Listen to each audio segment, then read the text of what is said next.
Mga kaulmot, mag-iwan na tayo ng bakas ngayon. Abang-abang kayo. Ito lang muna na iwan natin pang merinda. Yan. Yan muna at wala pa tayong tira. Wala pa tayong sahod ngayon. Abang-abang kayo mga kaulmot. Mag-iwan na ako ngayon. Abang-abang kayo dyan sa labas. Dito po sa Pulangi. Yan. Alright mga kaulmot, dito na. Malabas na tayo. Nakalabas na tayo ng bahay. Kasama ko nga pala dyan si Mrs. kong master. Yan, tsaka yung aking hipag. Siya daw maglalagay ng ating pabakas. Punta tayo ng sa Bangal. Punta tayo mag-iwan ng bakas sa Bangal sa may training center.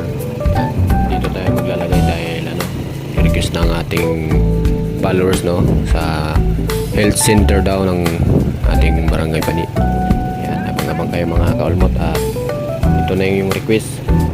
Sa mga gustong dyan, magpabakas, comment lang kayo dahil marami tayong dyan ipapabakas sa yung mga lugar.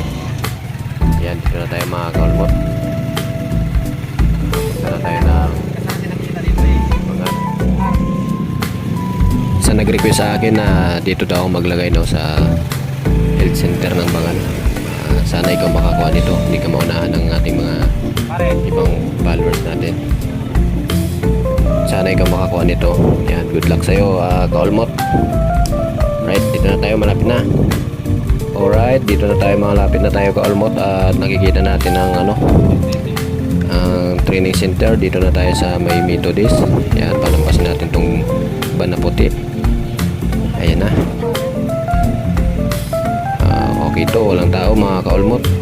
Palagpasin lang natin tong mga dumadaan at para hindi tayo mapansin na mag-iwan tayo ng bakas at baka makuha nila agad ang ating pabakas na kaulmot sticker. Yan, dito na tayo sa tabi.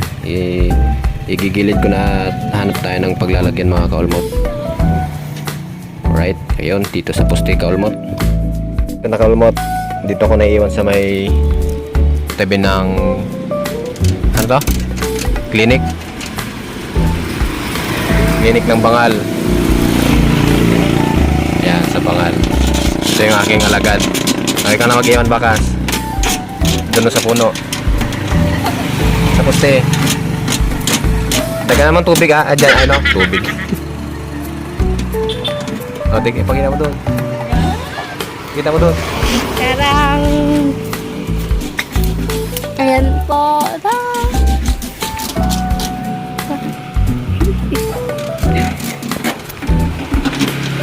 Dito yan sa kaulmot.